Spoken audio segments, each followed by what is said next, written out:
The Twins finally get an easy victory. It's a 9-0 win over the Royals at Target Field. They were in control throughout the night. Sonny Gray was fantastic. The lineup was awesome. Let's break it all down on today's episode of Locked On Twins. You are Locked On Twins, your daily Minnesota Twins podcast. Part of the Locked On Podcast Network, your team every day.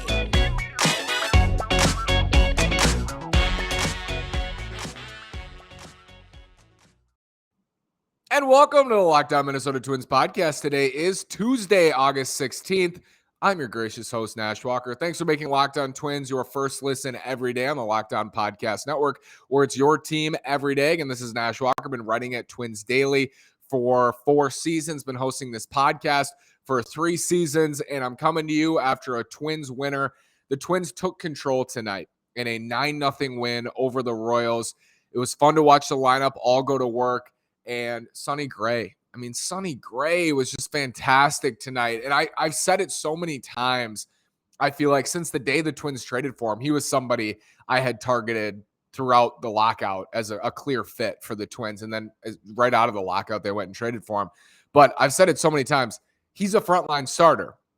He is a frontline starter. Like, he has frontline starter stuff and action and a repertoire, and he is a veteran who knows how to pitch. He gets righties and lefties out. He can go deep into ball games. He's tough.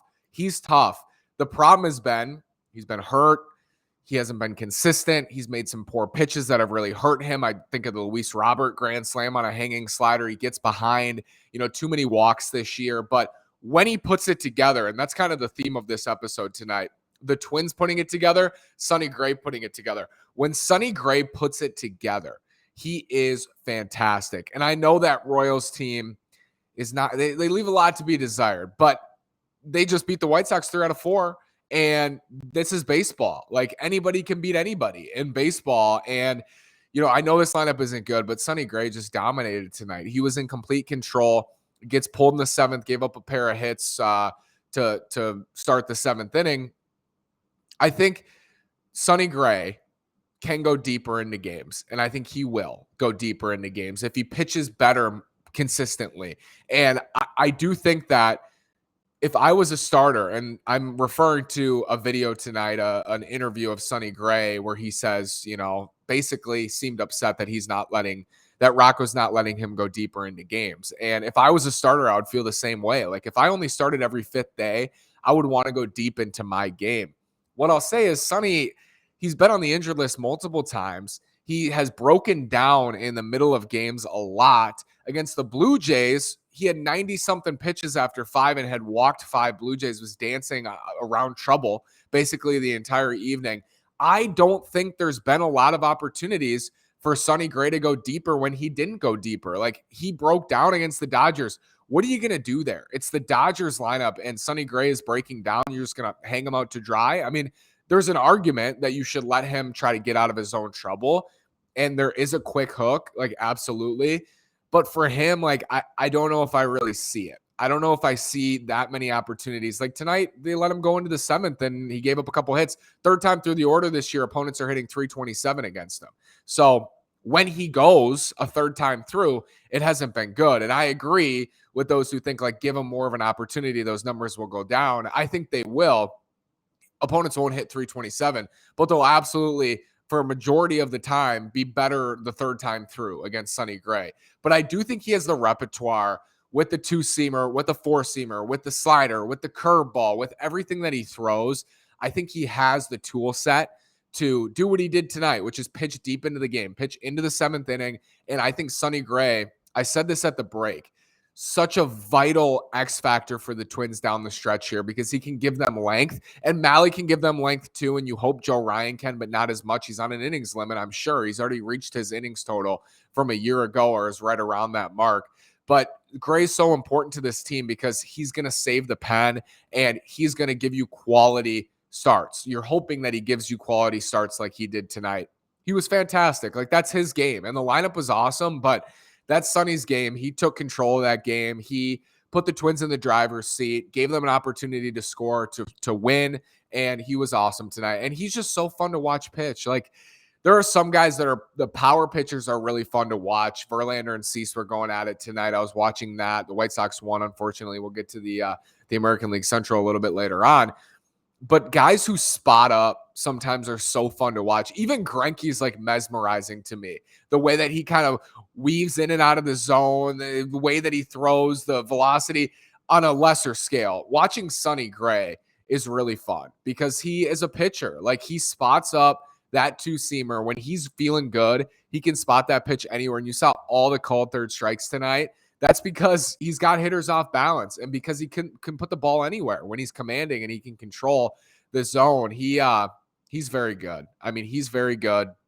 Sonny Gray this year now, updated numbers for you on the season. I think overall, like, he hasn't been great for them because I think of the injuries and because there's been some inconsistency. But overall on the season, he's got a 3.33. He had a 3.33 ERA coming into today, and he was outstanding. Didn't give up any runs. That ERA has dropped to 3.11. So he's at a 3.11 ERA through 18 starts. The innings total is lower than you'd like it to be in August, but I actually think right now with the Twins one game back in the Central, maybe it's a good thing that he has less innings on his arm this year. He broke down in the second half for the Reds last year, was very bad in the second half. Maybe it's a good thing he's only at 80-something innings, 89 innings, and he's fresher into September and hopefully into October for the Twins. Man, Sonny Gray was awesome. Luis Arraez is unconscious at the plate. Celestino hits a home run. And then the Central. What happened around the Central, and what does it mean for the Twins? Let's get to all that after this word from Built Bar. If you haven't tried Built Bar Puffs yet, you are depriving yourself of one of life's greatest joys. And guess what? There's a new flavor. Ready? Delicious, indulgent cookie dough covered in chocolate. That's right. Built has done it again. Let me introduce you to the new favorite everybody's talking about, the cookie dough chunk puffs. They have a light and chewy texture, real cookie dough chunks, and of course, they're covered in 100% real chocolate. All the joys of eating cookie dough without the hassle of making it. Plus, it's healthy for you. You're going to love the new cookie dough chunk puff, whether you need a snack for your workout, a late night treat, or just need to grab a quick bite. Built is the perfect protein bar, and they taste better than a candy bar. Ditch the calories, fat, and sugar. Grab yourself a protein bar. Go to Built.com. Use promo code LOCKEDON15. That's LOCKEDON15 and get 15% off your order. Use promo code LOCKEDON15 at Built.com. Luis Arraez, 4 hits. 3 of them were legit. He's given 4. We'll see if they go back and change what was clearly an error on the infield, but he had a big night again. And Louis, I tweeted out today, unconscious against right-handed pitching. And if you take away his numbers against lefties, because I say it on the show quite frequently, he's a different hitter against left-handed pitching. It's unfortunate, but it's true. He strikes out more. He grounds out more. He doesn't hit the ball as hard on a line. He is unreal against righties. On the season overall, he's hitting 336. He's the leader in the American League by a wide margin. And one of the storylines coming into the second half was, is Luis Arraez going to win a batting title? I think he's clearly the big favorite in the American League to win a batting title at this point. He just keeps on going. He had one little slump, but now he's over 100 games at 103 games, hitting 336, on base at 401, slugging 444 for a weighted runs created plus of 145. That's where 100 is league average. And if you look at first baseman this year, first baseman in all of baseball, like, what do you think of when you think of first baseman? You think of a slugger. You think of Paul Konerko. You think of Jim Thome. You don't think of Luis Arraez. But if you look at weighted runs created plus, which is a number I like to use, how do you create runs? How much do you create runs? And how does that compare to the rest of the league? Here are your top first basemen in baseball and weighted runs created plus. Paul Goldschmidt at 187. He's been fantastic. He's on his way to a NL Rookie of the or NL MVP. Freddie Freeman, 157. Luis Arraez, 145. Jose Abreu, 145. Pete Alonso, 145. Vladimir Guerrero Jr., 141. So look at that company for Luis Arraez. I mean, it's unreal. It's unreal how good he's been this year. He is the Twins MVP. He's been fun to watch. Fun to watch, as Sonny Gray was, Luis Arraez was as well tonight. And the Twins lineup is really good against right-handed pitching overall. A big part of that is Luis Arraez, but entering tonight, a top 5 offense against right-handed pitching in terms of weighted runs created plus. Byron Buxton has been lining singles all over the field, which is great to see. A little bit more of a complete approach. Gio Urshela had a really nice night. Jose Miranda had another big night. So I tweeted out tonight and I was like, hey, this is a really talented group. And the reason I said that is because even if they don't always look the way they should, and often they haven't over the last couple of months, this is still a team that has a ton of talent, in the lineup and now in the rotation. Like, you see what they have with Sonny Gray, with Tyler Malley now, Joe Ryan as a mid-rotation starter, and hopefully more guys coming back in Winder, Ober, and Maeda, and hopefully Paddock at some point next year. They have a very talented group. Jose Miranda on the season hitting 283, on bases up to 330, and he's slugging 461. That's a 126 weighted runs created plus. For comparison, Carlos Correa hitting 272 with a 355 on base percentage, slugging 438 at a 128 weighted runs created plus. So Miranda and Correa having very similar seasons offensively, and Miranda, what a story. I mean, what a story this year for the Twins, and how much they're relying on their rookies in Miranda and Ryan and Duran, but especially Miranda hitting fourth in that lineup and taking really tough at bats. He got beat a little bit early. Greinke, old man Greinke beat the young kid, the Hall of Famer. Greinke, no disrespect, obviously, but he figured it out and he put together some really nice at bats later on. I think Carlos Correa at this deadline saying to the front office, don't trade this kid, do not trade this kid. That's something I'll remember forever. And I think Twins fans will remember that for a long time, that Correa told the Twins not to trade Jose Miranda. And if he goes on to have a career I think he's capable of having, that'll be a moment, because I wrote an article, is Jose Miranda a trade candidate to get starting pitching at the deadline? And you know what the responses were at the time? This is when Miranda was really struggling. It was, who wants Jose Miranda? He looks terrible. You're not wrong. He did look terrible. But since then, he's been unreal. Thank goodness the Twins did not trade Jose Miranda when he was struggling as much as he was when he first came up. What a story. What a hitter to all fields, power to all fields. He can line singles everywhere. He hits for average. He hits for power. He gets on base. He takes good at bats. He doesn't strike out. He does everything you're looking for in a young hitter. Gilberto Celestino's looked more complete as well. Had another home run tonight on a curveball up in the zone. If Sully can do that once every couple weeks, which now that's 2 in the last handful of games, if he can do that once every couple weeks, he's going to get more pitches on the outer half, because pitchers will start to realize, like, oh, we shouldn't pitch him inside anymore because he can pull that ball to left field. Sully had power in the minors. Like, I think people view him as a slap hitting fourth outfielder because that's what he's been in the majors. But in the minors, he hit for power, like doubles power, homers power. Last year in St. Paul, he did so. So I think for Sully, like, if he can do that once in a while, which I think he's fully capable of, he'll get more pitches on the outside half, and he can go to right field with those pitches while, hopefully pulling some home runs or pulling for power into the gaps into left field. That was great to see from Sully. Let's talk about the Central. What happened? The Twins are 1 game back. What does this mean for the 3 competing teams in baseball's worst division? I would say the NL Central is worse, but I digress. We'll talk about it after this word from BetOnline. BetOnline.net is the fastest and easiest way to check in on all your betting needs. Find all your favorite sports and events at the #1 online source for odds, lines, and games. Find reviews and news of every league, including Major League Baseball, the NFL, the NBA, the NHL, combat sports, esports, and even golf. BetOnline continues to be the top online resource for all your sports wagering information. From live in-game betting, scores, and podcasts, they have you covered. Head to BetOnline today or use your mobile device to learn more about the action happening today. BetOnline is where the game starts. Again, betonline.net is the fastest and easiest way to check out on all your betting needs. Find all your favorite sports and events at the #1 online source for odds, lines, and games. The White Sox, back-to-back wins against Houston, comeback rallies against the Houston Astros, beating Jose Urquidy, beating Justin Verlander tonight. That's impressive, and that's significant in this division. Like, if the Sox, it's not significant right now, because if they split at home, and like that's the most likely outcome is you split. But that's significant. That could be significant if they take 3 out of 4 or they sweep Houston. That would be a shift in the Central. Not in games. I think the Twins will still hopefully be tied, or a half game back. If Chicago wins the next 2 and the Twins win tomorrow, they'd be a half game back because they have an off day Thursday. And Cleveland lost to Detroit again. They got hosed a little bit by the umps, back-to-back games. They've lost to Detroit.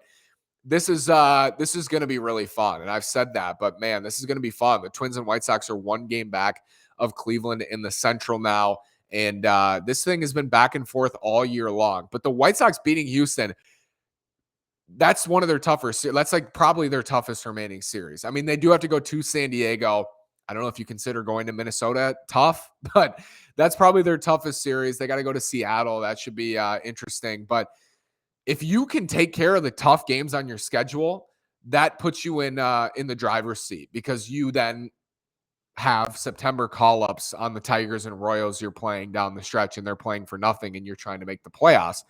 That's significant that the Sox have won back-to-back against Houston, but it's also important that the Twins have won both, while Cleveland's lost 2 in a row as well. So it's been an interesting couple days. I mean, I think you feel pretty good with the Twins winning. They just got to take care of their business and see where the chips fall. They're going to get opportunities against the other two teams.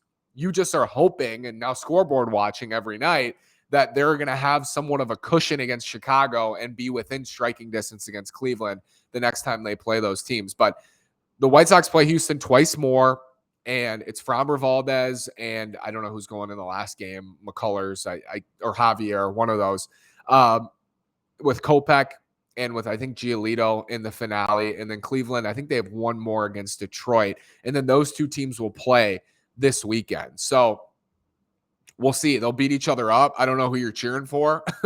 I don't know how Twins fans feel about each of the Central foes. Like, do you believe Cleveland's a better team? Do you believe Chicago's a better team? Do you believe, the Twins are worse than both? Do you believe the Twins are better than Chicago, but worse? How do you feel about where the Twins fall in that? And however you feel is who you should be rooting for this weekend. Like, if you think Cleveland's a better team, then you should be cheering for the White Sox this weekend. If you think the Sox are a bigger threat to the Twins, you should be cheering for Cleveland. I've said throughout the year, I think the Sox are a bigger threat because they have the upside.